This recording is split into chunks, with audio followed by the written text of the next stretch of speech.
Welcome to 360 Tamil. இப்போ நம்ம good wife அப்படின்ற வெப் சீரிஸோட எக்ஸ்பிளனேஷன் பத்தி தான் பார்த்துட்டு இருக்கோம். இந்த வெப் சீரிஸ் ஒரு பக்காவான த்ரில்லர் வெப் சீரிஸ்னு சொல்லலாம். ஆல்ரெடி பார்ட் 1 நம்ம எக்ஸ்பிளைன் பண்ணி போட்டிருக்கோம். அதை பார்த்துட்டு இதை பார்த்தீங்கன்னா தான் உங்களுக்கு கிளியரா புரியும். இது வரைக்கும் பார்க்கலனா டிஸ்கிரிப்ஷன்ல லிங்க் கொடுக்குறேன், கண்டிப்பா பாருங்க. இந்த வெப் சீரிஸை பொறுத்த வரைக்கும் பிரியாமணி, சம்பத், ஆரிலாம் இணைஞ்சு நடிச்சிருக்காங்க. கண்டிப்பா உங்களுக்கு இந்த வெப் சீரிஸ் பிடிக்கும்னு நம்புறேன். எக்ஸ்பிளனேஷனுக்குள்ள போறதுக்கு முன்னாடி வீடியோக்கு ஒரு லைக் போடுங்க. அது மூலியமா இந்த வீடியோ இன்னும் நிறைய பேர்கிட்ட கொண்டு போய் சேர்க்கப்படும். மேற்கொண்டு டைம் வேஸ்ட் பண்ணாம நம்ம நேரடியா எக்ஸ்பிளனேஷனுக்குள்ள போயிடலாம். பிரியாவோட பொண்ணு இருக்காங்கல்ல, சாமிலாம் கும்பிட்டு இருக்காங்க. என்ன இன்னைக்கு எக்ஸாமா அப்படின்ற மாதிரி பிரியா கேக்குறாங்க. இல்லம்மா, அப்பா சீக்கிரமா ரிலீஸ் ஆகணுன்றதுக்காக தான் சாமி கும்பிட்டு இருக்கேன்னு பொண்ணு சொல்றா. இவங்களும் சரின்ற மாதிரி ஏத்துக்கிறாங்க. இவங்க வேலைக்கு வராங்கல்ல, அதே டைம் தான் உமரும் ஆபீஸ்க்கு வந்திருப்பாரு. இவங்க ரெண்டு பேருமே பேசிக்கிட்டே நடந்து வந்துட்டு இருக்காங்க. அப்ப சாந்தி இவங்க ரெண்டு பேரையும் பார்க்கணும் அப்படின்ற மாதிரி ரூம்க்கு வர சொல்லியிருப்பாங்க. ஒரு ஹாஸ்பிட்டல்ல மைனர் பொண்ணுங்க கிட்ட இருந்து கருமுட்டையெல்லாம் வாங்கிட்டு இருக்காங்க பாத்தீங்களா, அந்த கேஸ் சம்பந்தமா இந்த உமர் நிறைய டீடைல் எல்லாம் கலெக்ட் பண்ணி தந்திருப்பாரு. அதனால நமக்கு தான் கேஸ தருவாங்க அப்படின்ற மாதிரிலாம் உமர் ஆசைப்பட்டு இருக்காரு. ஆனா இவங்க இருக்காங்கல்ல, பிரியா கிட்ட அந்த கேஸ தரலாம்னு நினைக்கிறாங்க. ஆக்சுவலா பாண்டியன் அந்த பொண்ணுக்கு எதிராக ஒரு ஸ்டேட்மெண்ட்டை கொடுத்து பிரச்சனையில இருக்காரு பாத்தீங்களா, அதுக்கு எதிராக நீ தான் வாதாடணும் அப்படின்ற மாதிரி சொல்றாங்க. ஏன் மேடம் என்கிட்ட தரீங்கன்ற மாதிரி பிரியா கேக்குறாங்க. அந்த பாண்டியன் உன்னோட ஹஸ்பண்ட பத்தியும் சொல்லியிருக்கான்ல, இப்ப அவனுக்கு எதிராக நீ வாதாடணும்னு வச்சுக்கோயேன், மீடியா அட்டென்ஷன் முழுக்க இந்த கேஸுக்கு தான் கிடைக்கும். இது மூலியமா நம்ம லா ஃபார்மை பத்தி எல்லாருக்குமே தெரிய வரும், அதுக்காக தான் சொல்றேன்ற மாதிரி சொல்றாங்க. இல்ல பெருசா பிரியாக்கு விருப்பம் இல்ல, இருந்தாலுமே பிரியா சரின்ற மாதிரிலாம் இந்த இடத்துல ஏத்துக்கிறாங்க. பிரியாக்கு தந்துட்டாங்க அப்படின்ற மாதிரி உமர் இந்த இடத்துல கடுப்பாவுறாரு. சம்பத்து கூட ஒரு பொண்ணு ஒன்னா இருந்தாங்கல்ல, அவங்க பேரு டீனா அப்படின்றது, அவங்க ஆக்ட்ரஸா இருப்பாங்க, அந்த மாதிரி வேலை எல்லாம் பண்ணிட்டு இருப்பாங்க. இப்ப ஷக்கீலா கிட்ட பேட்டி தரதுக்காக தான் வந்திருக்காங்க. ஷக்கீலாவும் உங்களோட கிளைண்ட பத்தி எல்லாம் சொல்லுங்கன்னு கேக்குறாங்க. நிறைய விதமான கிளைண்ட் இருக்காங்க. ஒரு பெரிய லாயர் கூட என்னோட கிளைண்ட் தான். அந்த லாயர் எப்படி தெரியுமா என்கிட்ட நடந்துப்பாரு அப்படின்ற மாதிரி அவர் நடந்துக்கிற விதத்தை பத்திலாம் இவங்க சொல்லிட்டு இருக்காங்க. இது எல்லாமே பேட்டியா டிவில வந்துட்டு இருக்குல்ல, இந்த எல்லா விஷயத்தையும் சம்பத்தோட அம்மா பார்த்துட்டு இருக்காங்க. அப்பதான் பிரியாவும் வேலையெல்லாம் முடிச்சுட்டு வீட்டுக்கு வராங்க. எதுக்காக இவங்க இதெல்லாம் பார்த்துட்டு இருக்காங்கன்ற மாதிரி யோசிக்கிறாங்க. இவங்க பார்க்கும்போது தான் அவங்க சம்பத்தை பத்தி சொல்லிட்டு இருக்கிறது தெரியுது இல்ல, கொஞ்சம் பிரியா இந்த இடத்துல ஃபீல் பண்றாங்க. இப்ப பசங்களை பார்க்கலான்ற மாதிரி பசங்க ரூமோட கதவை திறக்க போறாங்க. பசங்க இவ்வளவு நேரம் ஒட்டு தான் கேட்டுட்டு இருந்திருப்பாங்க. இப்ப அம்மா கதவை திறக்கிறத பார்த்து வேகமா போய் படுக்கிறாங்க. பசங்க இதெல்லாம் கேட்டுட்டு இருந்திருக்காங்கன்னு தெரிஞ்சோன்னா பிரியா இன்னும் அப்செட் ஆயிடுறாங்க. அத்தை, பசங்க கேட்டுட்டு இருந்திருக்காங்க, வீட்டுல இந்த மாதிரி ஷோவெல்லாம் நீங்க பார்க்கவே பார்க்காதீங்கன்ற மாதிரி சொல்றாங்க.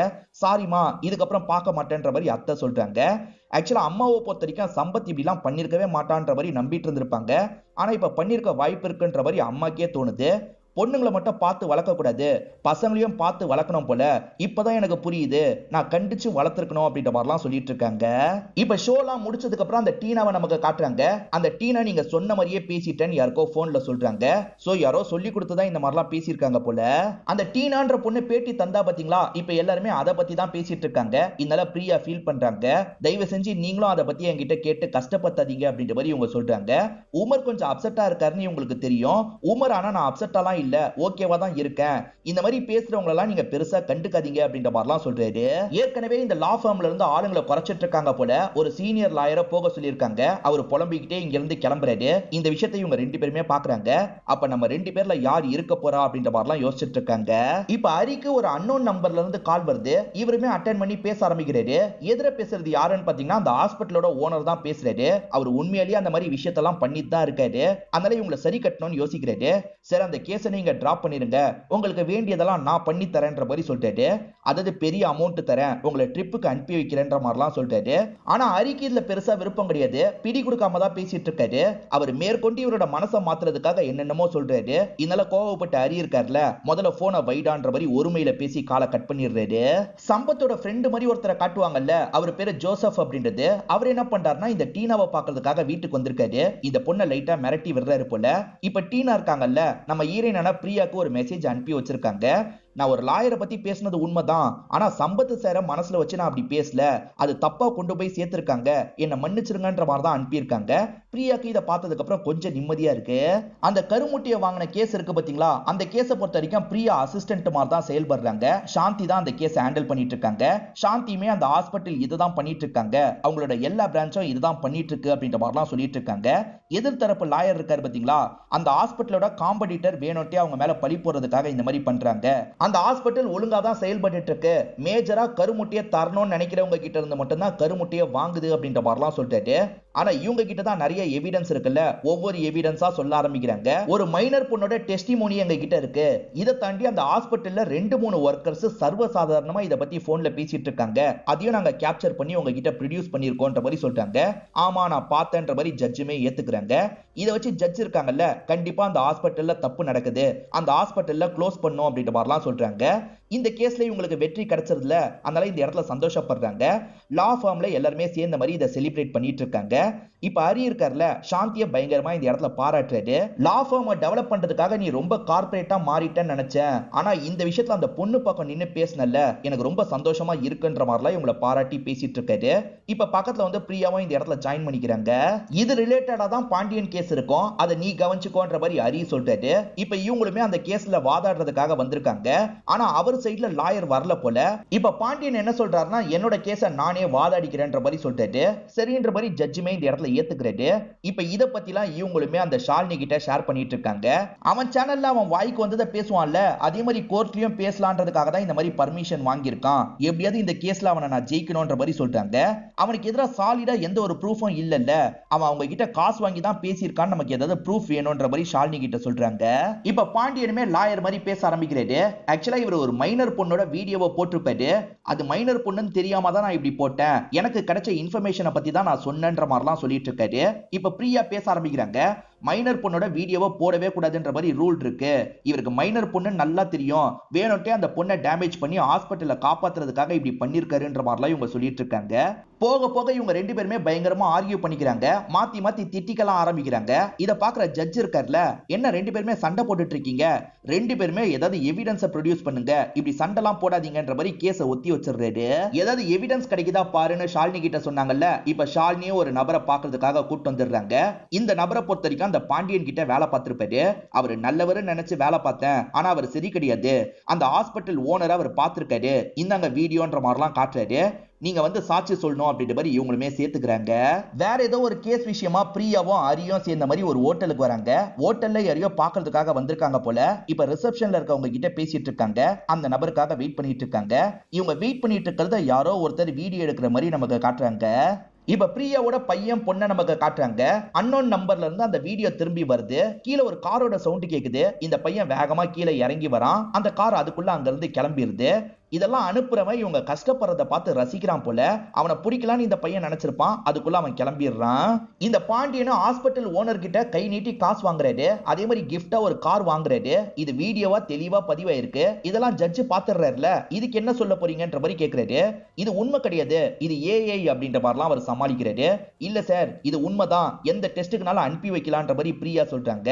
இவருமே ஒரு ஸ்டேஜ்ல உண்மைன்றதை ஏத்துக்கிறாரு. அந்த ஹாஸ்பிட்டல் ஓனர் என்னோட ஃப்ரெண்டு, ஆனா அவர் அதுக்கு காசு தரல, நான் தான் காசு கொடுத்து அந்த காரை வாங்கினேன்ற மாதிரி சொல்றாரு.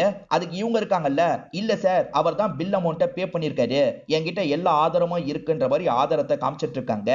அன்னைக்கு நைட்டு ஹோட்டல்ல மீட் பண்ணி இவங்க ரெண்டு பேருமே பேசியிருக்காங்க. சரக்கு செலவுல இருந்து சாப்பாடு செலவு வரைக்கும் எல்லாத்தையும் அந்த ஹாஸ்பிட்டல் ஓனர் தான் பே பண்ணிருக்காரு, அவரு அந்த பொண்ணை டிஃபேம் பண்ண சொல்லியிருக்காரு, அதை தான் இவர் பண்ணிருக்காரு அப்படின்ற மாதிரி இவங்க எக்ஸ்போஸ் பண்ணிடுறாங்க. பாண்டியனால இதுக்கு மேல எதுவுமே சொல்ல முடியல. இதனால ஜட்ஜ் பாண்டியனுக்கான தண்டனை எல்லாம் சொல்லிட்டு இருக்காரு. இவங்க இந்த கேஸ்ல ஜெயிச்சிட்டாங்கல்ல, இதனால இவங்களோட பேர் இன்னும் நிறைய பேர்கிட்ட போய் சேர்ற மாதிரிலாம் நமக்கு காட்டுறாங்க. ஹஸ்பண்டோட கேஸ் ஒரு பக்கம் போயிட்டு இருந்தது பாத்தீங்களா, அந்த ஹஸ்பண்டுக்கு பெயில் கிடைச்சிருது. இப்ப ஹஸ்பண்டோட ஃப்ரெண்டான இந்த ஜோசப் இருக்காரு பாத்தீங்களா, உங்களுக்குள்ள என்ன சண்டை இருந்தாலும் சரிமா கொஞ்ச நாள் ஒத்துமையா இருக்கிற மாதிரி காட்டிக்கோங்க, இல்லனா மீடியாட்கள் இதையே நோண்டிட்டு இருப்பாங்க அப்படின்ற மாதிரி சொல்றாரு. பிரியாவும் ஏத்துக்கிறாங்க. இப்ப சம்பத் இருக்காரு பாத்தீங்களா, வீட்டுக்கு வராரு, அம்மா ஆராத்தி எல்லாம் எடுத்து வெல்கம் பண்ணிட்டு இருக்காங்க. இவருமே பசங்க கிட்ட எல்லாம் பேசிட்டு இருக்காரு. பசங்க கிட்ட என்ன சொல்றாருன்னா, கவலைப்படாதீங்க, என் மேல ஏற்பட்ட கலங்கத்தை சீக்கிரமா நான் கிளியர் பண்ணிடுவேன், இத பத்தி நீங்க யோசிச்சுட்டு இருக்காம நிம்மதியா இருங்கன்ற மாதிரி சொல்றாரு. இப்ப ரூமுக்கு போலான்னு நினைக்கும் போது ஒய்ஃப் இருக்காங்க பாத்தீங்களா, சோஃபால எல்லா செட்டப்பும் பண்ணி வைக்கிறாங்க, இங்க படுத்துக்கோங்க குட் நைட் அப்படின்ற மாதிரி இங்க இருந்து கிளம்புறாங்க. இவரும் இந்த இடத்துல லைட்டா ஃபீல் பண்றாரு. இப்ப சோஃபால படுத்த மாதிரி தூங்க ஆரம்பிக்கிறாரு. ரொம்ப நாள் கழிச்சு இவர் வந்திருக்காருல, அதனால பசங்க லேட் நைட்டு கூட அப்பா கிட்ட பேசிட்டு இருக்காங்க. ரொம்ப லேட் ஆயிருச்சு போய் படுங்கன்ற மாதிரிலாம் அம்மா சொல்றாங்க. இப்ப படுக்கிறதுக்காக பையன் எந்திரிச்சு போயிடுறான். ஆனா பொண்ணு இருக்கால, உங்க ரெண்டு பேருக்கு நடுவுல படுக்கணும் போல இருக்குமா, இன்னைக்கு படுத்துக்கவா அப்படின்ற மாதிரிலாம் கேக்குறா. அதெல்லாம் முடியாது, நீ போய் படுன்ற மாதிரி இவங்களுமே அனுப்பி வச்சிடுறாங்க. ஒய்ஃப் இந்த மாதிரி சொல்லிட்டு போறாங்கல்ல, இதை இவருமே சோகமா பாக்குறாரு. ஒய்ஃபும் இவரும் ரொம்ப க்ளோஸாலாம் இருந்திருப்பாங்கல்ல, அந்த விஷயத்தெல்லாம் யோசிச்சு பார்த்து தான் இந்த இடத்துல ஃபீல் பண்ணிட்டு இருக்காரு. பிரியா சம்பத்து கிட்ட சரியாவே பேசுறது இல்லன்றத பொண்ணு கண்டுபிடிச்சிடுறா. எதுக்குமா அப்பா கிட்ட பேச மாட்ற, அப்பா மேல இன்னும் கோவமா இருக்கியா, அப்பாவை மன்னிச்சிரு அப்படின்ற மாதிரிலாம் சொல்லிட்டு இருக்கா. ஸ்கூலுக்கு டைம் ஆயிடுச்சு கிளம்புன்ற மாதிரி இவங்களும் போக சொல்லி அனுப்பிடுறாங்க. இவர்கிட்ட பெருசா இவங்க பேச மாட்டாங்க. ஹரி ஒரு கேஸ் விஷயமா வெளியூருக்கு போனோம், டிக்கெட் போட சொல்லிட்டாரு. இப்ப சாந்தியும் கால் பண்ணி டிக்கெட்டை புக் பண்றாங்க. 2 பேருக்கு டிக்கெட்டை புக் பண்றாங்க. அதாவது கூட பிரியாவும் வர மாதிரி புக் பண்றாங்க. உன் ஹெல்ப்புக்காக பிரியாவையும் கூட்டு போ அப்படின்ற மாதிரி இவர்கிட்டயும் சொல்றாங்க. இப்ப பிரியா இந்த இடத்துக்கு வராங்கல்ல, இன்னைக்கு நம்ம ஒரு இடத்துக்கு கிளம்புறோம், டிக்கெட் புக் பண்ணியாச்சு, நீ திங்ஸ் எல்லாம் எடுத்துட்டு வந்துக்கோ அப்படின்ற மாதிரி சொல்லிட்டாரு. இவங்களுமே இவங்களோட திங்ஸ் எல்லாம் எடுக்கிறதுக்காக வீட்டுக்கு வந்திருக்காங்க. இப்ப துணிமணி எல்லாத்தையும் எடுத்து வச்சிட்டு இருக்காங்க. என்ன கேஸ் அப்படின்ற மாதிரிலாம் கேக்குறாரு. என் கேஸ் இல்ல, அரியோட கேஸுக்காக சப்போர்ட்டிவா போறன்ற மாதிரி இவங்க சொல்றாங்க. ஓஹோ, அப்ப ஒரே ரூம்ல தான் 2 பேருமே ஸ்டே பண்ணுவீங்களா அப்படின்ற மாதிரி இவர் கேக்குறாரு. இதை கேட்டு இவங்க பயங்கரமா டென்ஷன் ஆயிடுறாங்க. உன் புத்தி எப்பவுமே அப்படிதான் போகுமா, நான் கேஸ் விஷயத்துக்காக மட்டும் தான் போறேன், நான் வர வரைக்கும் பசங்களை பாத்துக்கோன்ற மாதிரி கோவமா சொல்லிட்டு இங்க இருந்து கிளம்புறாங்க. இப்பதான் என்ன கேஸுக்காக வந்திருக்காங்கன்னு தெரியுது. ஆக்சுவலா பார்வதின்னு ஒரு நிறை மாத கர்ப்பிணி இருப்பாங்க. அவங்க பிரெக்னன்சில ஒரு காம்ப்ளிகேஷன் இருக்கு. ஒரு ஆபரேஷனை முடிச்சுட்டு குழந்தையை பெத்துக்கிட்டாதான் அவங்களால நல்லபடியா பெத்துக்க முடியும். அப்படி இல்லைன்னா கருவை கலைக்கணும். அவங்க ஆபரேஷன் பண்ணலாம்னு யோசிக்கிறாங்க. அந்த பொண்ணுக்கு இன்சூரன்ஸ்லாம் இருக்கும், ஆபரேஷனை அந்த செலவுலயே பண்ணிடலாம்னு நினைக்கிறாங்க. ஆனா இதை இன்சூரன்ஸ்ல கிளைம் பண்ண முடியாதுன்ற மாதிரி அந்த நிர்வாகத்தை சேர்ந்தவங்க சொல்லிட்டு இருக்காங்க. இதுக்கு ஃபைட் பண்றதுக்காக தான் இவர் இந்த இடத்துக்கு வந்திருக்காரு. எதிர்த்தரப்பு லாயரா ஒருத்தங்க இந்த இடத்துக்கு வராங்க. அவங்க கிட்ட கை குழந்தை இருக்கு, அதை வச்சுக்கிட்டே தான் இந்த இடத்துல பேசுறாங்க. இல்ல சார், இந்த ஆபரேஷன்ல அதெல்லாம் செல்லாது, நிறைய நார்ம்ஸ்லாம் இடிக்க தான் செய்யுது அப்படின்ற மாதிரிலாம் சொல்லிட்டு இருக்காங்க. இவங்க இன்சூரன்ஸ்ல சொல்லியிருக்கபடி பார்த்தா அந்த ஆபரேஷன் பண்ணி தான் ஆகணும், ஆபரேஷனோட காஸ்ட் ரொம்ப அதிகம்ன்றதுனால என்னென்னமோ சொல்லி சமாளிக்கிறாங்கன்ற மாதிரி ஹரி சொல்லிட்டாரு. இப்ப எதிர்த்தரப்பு லாயர் லேடி இருக்காங்கல்ல, என்னோட பேபிக்கு நான் ஃபீட் பண்ணோம், கொஞ்சம் டைம் தாங்கன்ற மாதிரி கேக்குறாங்க. ஜட்ஜும் சரின்ற மாதிரி ஏத்துக்கிறாரு. இவங்க ஃபீட் பண்றதுக்காக போயிடுறாங்க. போனவங்க 1/4 மணி நேரம் தாண்டியும் வரல, அரை மணி நேரம் தாண்டியும் வரல. அந்த பார்வதின்ற பொண்ணு ரொம்ப சீரியஸா இருக்காங்க. சீக்கிரமா நம்ம ஒரு முடிவு எடுத்தாகணும் அப்படின்ற மாதிரிலாம் ஹரி பேசுறாரு. எடுத்தவங்க கௌதம் முடிவு எடுக்க முடியாது, நாளைக்கு இதை பத்தி நம்ம பேசலான்ற மாதிரி ஜட்ஜ் சொல்றாரு. வேற வழி இல்லாம இவங்களும் இங்க இருந்து கிளம்புறாங்க. அந்த லேடி வேணும்ட்டே தான் லேட் பண்ணிருக்காங்கன்னு தெரிய வருது. அந்த லேடி ஒரு விஷயத்த சொல்றாங்க. அது என்னன்னு பாத்தீங்கன்னா, இந்த கேஸ்ல இவருக்கு சாதகமா தீர்ப்பு வந்துருச்சுன்னு வச்சுக்கோங்களேன், இதையே காரணமா காமிச்சு இன்னும் ஒரு 60 ஆபரேஷனை இவர் பண்ண வச்சிருவாரு. அதுக்கு நாங்க அலோவ் பண்ண முடியாது. வேணா இந்த ஒரு ஆபரேஷனுக்கு நான் காசு தரதுக்கான ஏற்பாடு பண்றேன், ஆனா மத்த 60 கேஸை நீங்க டச் பண்ணக்கூடாது, விட்டுணும் அப்படின்ற மாதிரி சொல்லிட்டாங்க.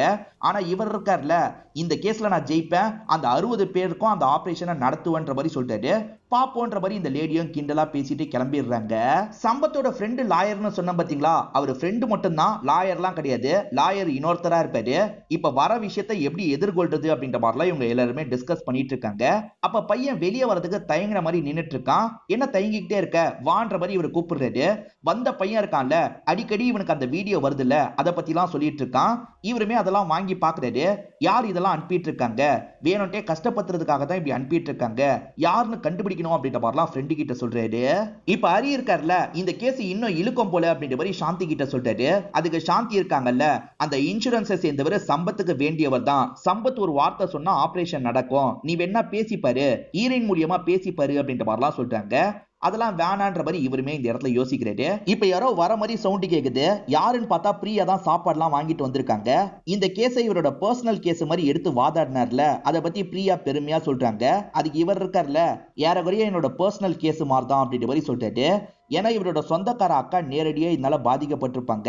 அதனால தான் இந்த விஷயத்துல எப்படியாவது ஜெயிக்கணும்னு நினைக்கிறேன்ற மாதிரி சொல்றாரு. இவர் எமோஷனலா பேசிட்டு இருக்காருல, அதனால பிரியாவும் ஆறுதல் சொல்றாங்க. நீ என்ன நினைக்கிறேன்னு எனக்கு புரியுது அப்படின்ற மாதிரிலாம் ஆறுதல் சொல்லிட்டு இருக்காங்க. அதுக்கு இவர் இருக்கார்ல, என்ன ஒன்னால் தான் முழுசா புரிஞ்சுக்க முடியும்ன்ற மாதிரி சொல்றாரு. திரும்பி இவங்க லவ் பண்ணும்போது நடந்த விஷயத்த பத்தி எல்லாம் பேசுறதுக்காக வராரு. புரிஞ்சுக்கிட்ட பிரியா இருக்காங்கல்ல, டைம் ஆயிடுச்சு நான் படுக்க போறேன்ற மாதிரி இங்க இருந்து கிளம்பிடுறாங்க. அந்த எதிர்த்தரப்பு லாயர் லேடி இருக்காங்கல்ல, இந்த பார்வதியை கார்னர் பண்ற மாதிரி நிறைய கேள்வி கேக்குறாங்க. இந்த பார்வதியை பொறுத்த வரைக்கும் என்ஜிஓக்காக தான் வேலை பார்த்திருப்பாங்க. நிறைய கிராமத்துல இருக்க லேடிஸ் கிட்ட நீங்களே கருவெல்லாம் கலைக்க சொல்லியிருக்கீங்க, அது வெறும் சிசுதான்ற மாதிரி சொல்லியிருக்கீங்க. இப்போ உங்க வயிற்றுல இருக்கிறது மட்டும் குழந்தையா மாறிடுச்சா, ஏன் கலைச்சா என்ன, கலைச்சாலும் உங்க உயிருக்கு ஆபத்து வராதுல அப்படின்ற மாதிரிலாம் இவங்க கேக்குறாங்க. கல்யாணத்துக்கு முன்னாடியே சிலர் பிரெக்னன்ட் ஆயிடுவாங்கல்ல, அவங்களுக்கு விழிப்புணர்வை ஏற்படுத்துறதுக்காக தான் போயிருப்பாங்க. காண்டம் யூஸ் பண்ணுங்க, அதே மாதிரி பிரெக்னன்ட் ஆயிட்டீங்கன்னா உடனே அதை கலைச்சிருங்க, சிசுவா இருக்கும் போதே கலைச்சிருங்கன்ற மாதிரி தான் சொல்லியிருப்பாங்க. இதை பத்திலாம் அந்த பொண்ணு சொல்றாங்க. இருந்தாலும் இந்த லாயர் லேடி விடாம குறுக்கு கேள்வி கேட்டுக்கிட்டே இருக்காங்க. எங்க பிரெக்னன்ட்டா இருக்க பொண்ணுகிட்ட இவ்வளவு கேள்வி கேட்பீங்களா, போதும் நிறுத்துங்கன்ற மாதிரி இவர் தடுத்துறாரு. இப்ப ஹஸ்பண்ட் கிட்ட பேசணும் அப்படின்ற மாதிரி இவங்களுமே பேச ஆரம்பிக்கிறாங்க. உங்களுக்கு ஸ்மோக்கிங் பழக்கம் இருக்கான்னு கேக்குறாங்க. இவர் இல்லன்ற மாதிரி சொல்றாரு. இன்சூரன்ஸ் ஃபார்ம் ஃபில் பண்ணும்போது 12 மாசம் நான் ஸ்மோக் பண்ணலன்ற மாதிரி நீங்க சொல்லிருக்கீங்க, அது உண்மைதானன்னு கேக்குறாங்க. உண்மைதான் அப்படின்ற மாதிரி இவர் சொல்றாரு. ஆனா அது பொய்ன்றதை இவங்க ப்ரூவ் பண்றாங்க. இவர் டூருக்கு ஃப்ரெண்ட்ஸுங்க கூட போயிருப்பாரு, அப்ப ஸ்மோக் பண்ணிருப்பாரு. அந்த போட்டோவை காமிச்சிடுறாங்க.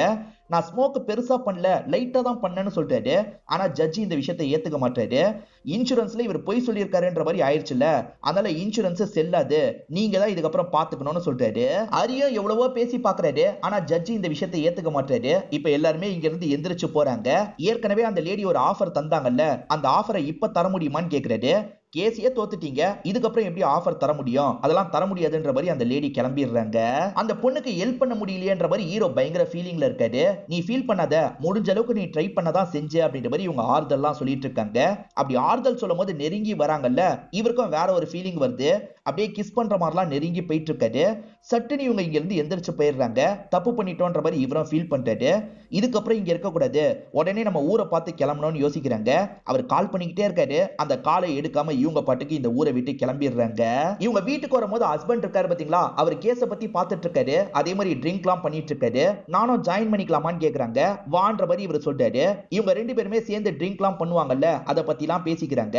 அப்படி பேசிட்டு இருக்கும் போது இவர் பொறுமையா அவங்க கால்ல கைய வைக்கிறாரு. அதாவது ரொமான்டிக்கா கைய வைக்கிறாரு. ஆனா இவங்க கையை எடுத்துட்டு அங்க இருந்து விலகிடுறாங்க. இன்சூரன்ஸ்ல இவர் பண்ண தப்புனால அந்த ஆபரேஷன் தான் கேன்சல் ஆயிருக்கும். ஆனா ஆளுங்க இருக்காங்கல்ல, சாதாரண விஷயத்தை கூட சரியா பார்க்க மாட்டாங்க. இதனால அந்த லேடியோட ஹஸ்பண்ட் ஹரி கிட்ட சொல்றாரு. ஹரி இங்க வந்து கோவமா பேசுறாரு. அந்த பொண்ணுக்கு மட்டும் ஏதாவது பிரச்சனை வந்தது, உங்க ஹாஸ்பிட்டலுக்கு எதிராக நான் கேஸ் கொடுப்பேன்ற மாதிரிலாம் சொல்றாரு. இதனால பேசிக்கான ட்ரீட்மெண்ட் எல்லாம் அவங்க உடனே ஆரம்பிக்கிறாங்க. இதை தாண்டி ஏதாவது பண்ணணும் அப்படின்ற மாதிரி இவருமே யோசிக்கிறாரு. இப்ப ஹரி பிரியாவோட வீட்டுக்கு வந்திருக்காரு. என்ன திடீர்னு இங்க வந்திருக்கன்ற மாதிரி பிரியா கேக்குறாங்க. உன் ஹஸ்பண்ட தான் பாக்குறதுக்கு வந்திருக்கேன்னு சொல்றாரு. ஹஸ்பண்டும் என்ன விஷயம்ன்ற மாதிரிலாம் கேக்குறாரு. அந்த இன்சூரன்ஸ் ஓனரை உங்களுக்கு தெரியும்ல, அவர்கிட்ட நீங்க இந்த விஷயமா பேசணும், இந்த மாதிரி ஒரு உயிர் ஆபத்துல இருக்குன்ற மாதிரி சொல்றாரு. என் ஒய்ஃபுக்கு வேலைலாம் போட்டு தந்திருக்கீங்க, உங்களுக்காக இந்த ஹெல்ப் பண்ண மாட்டேனா, கண்டிப்பா பண்றேன்ற மாதிரி சொல்றாரு. சம்பத்து ஹெல்ப் பண்ணதுல அந்த ஆபரேஷன் நடந்துருச்சு போல. இப்ப குழந்தை நல்லபடியா பிறந்துருது. அவங்களுமே வீடியோ கால் மூலியமா இவங்க கிட்ட பேசுறாங்க. ரொம்ப நன்றின்ற மாதிரிலாம் சொல்றாங்க. நான் பண்ண தப்புனால ஆபரேஷனே நடக்காம போயிடும் நினைச்சேன், நல்ல வேலை காப்பாத்தி தந்துட்டீங்கன்ற மாதிரிலாம் அவர் சொல்றாரு. பிரியாக்கு ஷாலினின்னு ஒருத்தங்க ஹெல்ப் பண்ணுவாங்க பாத்தீங்களா, அவங்க இதுக்கு முன்னாடி சம்பத்து கிட்டயும் கொஞ்ச நாள் வேலை பார்த்திருப்பாங்க. நான் உங்க ஹஸ்பண்ட் கிட்டயும் வேலை பார்த்திருக்கேன்னு ஏற்கனவே பிரியா கிட்ட சொல்லியிருப்பாங்க. இப்ப குரு இருக்காருல, அவங்கள கூப்பிட்டு பேசுறாரு. நீ எங்களுக்காக ஹெல்ப் பண்ணோம், ஹெல்ப் பண்ணா நாங்க கவனிக்கிற விதத்துல கவனிக்கிறோன்ற மாதிரிலாம் சொல்றாங்க. அதாவது சம்பத்துக்கு எதிராக ஸ்டேட்மெண்ட் கொடுக்கணும், அவனை மாட்ட வைக்கணும்ன்ற மாதிரி சொல்லிட்டு இருக்காங்க. சம்பத்து கேஸை விட்டு வெளியே வரதுக்கான வேலையெல்லாம் பார்த்துட்டு இருக்காரு. அப்பதான் இவரோட போனுக்கு ஒரு வீடியோ வருது. பிரியாவும் ஹரியும் விசாரிக்கிறதுக்கு ஒரு ஹோட்டலுக்கு ஒன்னா போனாங்கல்ல, அதை யாரோ வீடியோ எடுத்த மாதிரி காமிச்சிருப்பாங்க. அதுதான் இவருக்கு அனுப்பி வச்சிருக்காங்க போல. அதை இவர் கோபமா பார்த்துட்டு இருக்காரு. அப்பதான் பிரியா இந்த இடத்துக்கு வராங்க. இப்ப சம்பத் இருக்காருல, நான் பண்ண தப்புக்காக என்ன பழி வாங்குறதுக்கு ஹரி கூட ஒன்னா இருந்துட்டல அப்படின்ற மாதிரி கேக்குறாரு. என்ன பேசிட்டு இருக்கன்ற மாதிரி இவங்களுமே கோவப்படுறாங்க. என்ன பேசுறேன்னு புரியல, இத பாருன்ற மாதிரி அந்த வீடியோவை காட்டுறாரு. அதுக்கு இவங்க இருக்காங்கல்ல, ஒரு விசாரணைக்காக தான் நாங்க ரெண்டு பேரும் அந்த இடத்துக்கு போனோம், அதை போய் எப்படி உன்னால தப்பா பேச முடியுது அப்படின்ற மாதிரி கோவப்படுறாங்க. அப்படியே ஒருவேளை நாங்க ரெண்டு பேரும் ஒன்னா இருந்திருந்தாலும் சரி, அதை கேட்கறதுக்கு உனக்கு கொஞ்சம் கூட தகுதி இல்லைன்ற மாதிரிலாம் திட்டுறாங்க. இவர் எதுவுமே பேசாம அமைதியா நின்னுட்டு இருக்காரு. இப்ப லா ஃபார்ம் நமக்கு காட்டுறாங்க.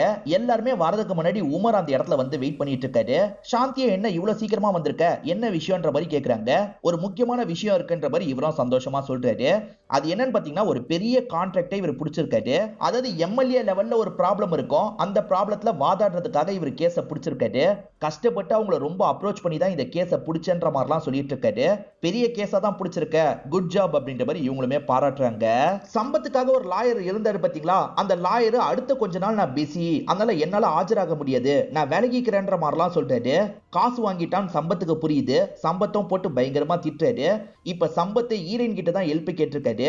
இவங்க ரெண்டு பேருமே சேர்ந்த மாதிரி பிரியாவோட லா ஃபார்முக்கு தான் போயிட்டு இருக்காங்க. என்ன இவரு வந்துட்டு இருக்காருன்ற மாதிரி ஷாலினியும் பார்த்து ஷாக் ஆயிட்டு இருக்காங்க. ஆக்சுவலா இந்த கேஸ ஹரி எடுத்து நடத்துற மாதிரி தான் பிளான் இருக்கும். இப்ப ஹரியும் அவரும் டிஸ்கஸ் பண்றதுக்காக ஹரியோட ரூம்க்கு வந்துடுறாங்க. இந்த கேஸை எப்படி சமாளிக்கலாம் அப்படின்ற மாதிரி ரெண்டு பேருமே டிஸ்கஸ்லாம் பண்ணிட்டு இருக்காங்க. அந்த டைம் ஷாலினி இருக்காங்கல்ல, அவங்க திங்ஸ் எல்லாம் எடுத்து கிளம்புறதுக்கு தயாராயிட்டு இருக்காங்க. எதுக்காக கிளம்பிட்டு இருக்கன்ற மாதிரி பிரியா கேக்குறாங்க. உங்க ஹஸ்பண்ட் கேஸ்ல நான் ஆஜராக போறேன், இப்போ உங்க ஹஸ்பண்டும் இந்த லா ஃபார்ம் கிட்ட வந்துட்டாரு, ரெண்டு பேருமே ஒரே இடத்துல இருக்க கூடாது, அதனால தான் எனக்கு பிரேக் தந்திருக்காங்க. இந்த கேஸ் எல்லாம் முடிஞ்சதுக்கு அப்புறம் தான் திரும்பி இங்க ஜாயின் பண்ண முடியும்ன்ற மாதிரி சொல்றாங்க. இங்க இருந்து கிளம்ப ஆரம்பிச்சிடுறாங்க. பிரியாக்கு இந்த வேலை கிடைக்குமா கிடைக்காதான்ற மாதிரி ஒரு கேள்வி இருக்குல்ல, இத பத்தி நேரடியாவே சாந்தி கிட்ட பேசுறதுக்காக வந்துடுறாங்க. என்னோட ஒர்க்கெல்லாம் உங்களுக்கு பிடிச்சிருக்கும்னு நினைக்கிறேன், எனக்கு வேலை கிடைக்குமா கிடைக்காதா அப்படின்ற மாதிரி கேக்குறாங்க. உன் ஒர்க்கெல்லாம் எனக்கு ரொம்ப பிடிச்சிருக்கு, ஆனா நீ எல்லா நேரமும் நாங்க கூப்பிட்டா வர முடியாது, ஏன்னா உனக்கு பசங்க எல்லாம் இருக்காங்க. ஆனா உமர் எப்பவுமே இந்த இடத்துல தான் இருக்கான், உன்னை விட எனக்கு உமர் தான் பெஸ்டா தெரியறான். இதை தாண்டி ஹஸ்பண்ட் ஜெயிலுக்கு போனதுனால தான் நீ இந்த இடத்துக்கு வந்த, இப்பதான் ஹஸ்பண்ட் வெளியே வந்துட்டார்ல, நீ இதுக்கப்புறம் எதுக்காக இந்த வேலை வேணும்னு நினைக்கிறேன்ற மாதிரி கேக்குறாங்க. உன் ஹஸ்பண்டோட சம்பாத்தியத்துல நீ வீட்லயே இருன்ற மாதிரி தான் இன்டைரக்டா சொல்றாங்க. பிரியாக்கு கொஞ்சம் கஷ்டமாயிருது, எதுவுமே பேசாம பிரியா இங்க இருந்து கிளம்பிடுறாங்க.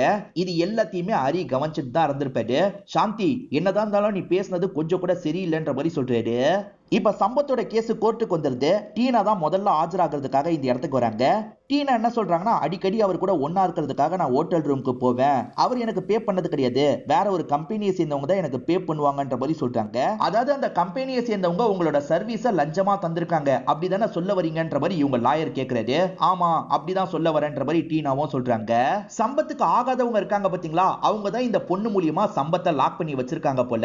இப்ப இதை உடைக்கிறதுக்காக ஹரி பேச ஆரம்பிக்கிறாரு.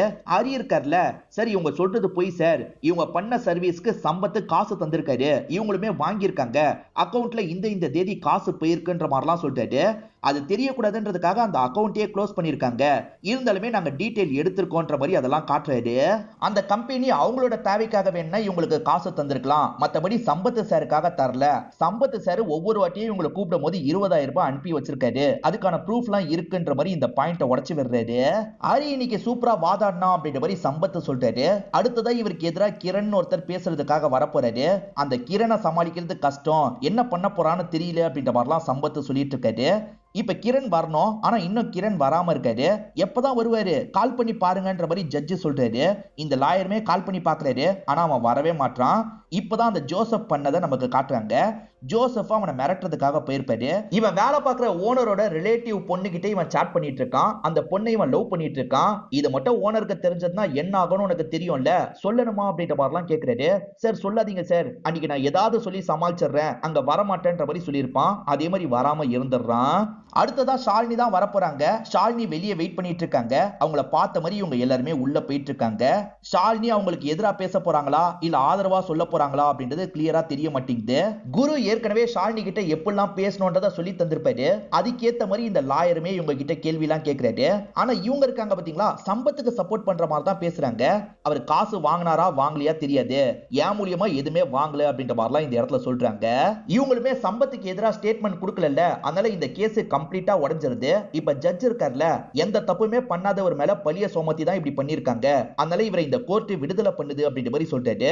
இப்ப சம்பத் பயங்கரமா சந்தோஷப்படுறாரு, ஹரிக்கு நன்றி சொல்றாரு. நமக்குள்ள கணக்கு முடிஞ்சிருச்சுன்ற மாதிரி ஹரியும் சொல்றாரு. ஹஸ்பண்ட் வெளியே வந்ததுக்கு ஹரி தானே முக்கியமான காரணம், அதனால இவங்களுமே ஹரிக்கு நன்றி சொல்றாங்க. ஹரி இருக்கார்ல, நான் சாந்தி கிட்ட எவ்வளவோ பேசி பார்த்துட்டேன், இன்னும் அவளோட மனசு மாறுற மாதிரி தெரியல, பாப்போன்ற மாதிரி சொல்றாரு. வேலையே போனாலும் பரவாயில்லன்ற மாதிரி இவங்களும் இங்க இருந்து கிளம்புறாங்க. இப்ப இவங்க வேலை போக போகுதுன்னு கன்ஃபார்மே பண்ணிடுறாங்க. ஷாலினி கிட்ட சொல்லிட்டு இங்க இருந்து கிளம்பலாம்னு நினைக்கிறாங்க. உமருக்கு வாழ்த்துக்கள்லாம் சொல்லிட்டு தான் இவங்க திங்ஸை எடுத்து வச்சிட்டு இருக்காங்க. ஆனா இந்த டைம் சாந்தியோட மனசு மாறிடுது. இவங்க லா ஃபார்முக்கு இன்னுமே அட்டென்ஷன் கிடைச்சிருக்கும், அதனால 2 ஜூனியர் அப்பாயின்மெண்ட்லாம் முடிவு பண்ணிருக்கோம், உங்க 2 பேரையும் செலக்ட் பண்றோம் அப்படின்ற மாதிரி இந்த இடத்துல சொல்லிடுறாங்க. ஆனா பிரியாவை செலக்ட் பண்ணது இவருக்கு பெருசா பிடிக்கல, நம்ம தானே கஷ்டப்பட்டோம், அவளையும் செலக்ட் பண்ணிட்டாங்களேன்னு யோசிக்கிறாரு. அப்பதான் இவர்கிட்ட பேசுறதுக்காக குரு வந்திருக்காரு. உன் டேலண்ட் அவங்க யூஸ் பண்ணிக்கல, என் கூட வந்து சேர்ந்துக்கோன்ற மாதிரிலாம் சொல்றாரு.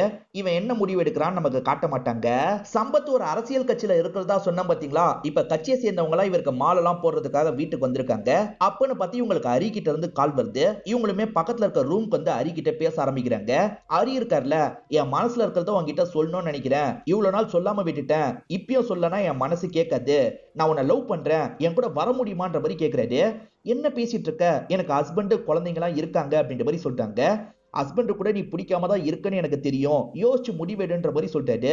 இல்ல அவர் மாறிட்டாரு, நான் அவர் கூட தான் இருக்க போறேன்னு சொல்லிட்டாங்க. ஹஸ்பண்ட் வேற ஒரு பக்கம் வா வான்னு கூப்பிட்டு இருக்காரு. நான் அப்புறமா பேசுறேன்ற மாதிரி இவங்களுமே இப்போதைக்கு வெளியே போறாங்க. இப்ப ஈவினிங் டைம் ஒரு ஃபங்க்ஷனுக்காக எல்லாருமே வந்திருக்காங்க.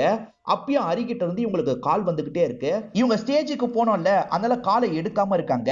அப்பதான் இவங்களுக்கு ஒரு வீடியோ வருது. ஆக்சுவலா குருன்னு ஒரு லாயர் இருக்காரு பாத்தீங்களா, அவரு ஒரு பொண்ணு கூட ரொம்ப க்ளோஸா போன்ல பேசிட்டு இருக்காரு.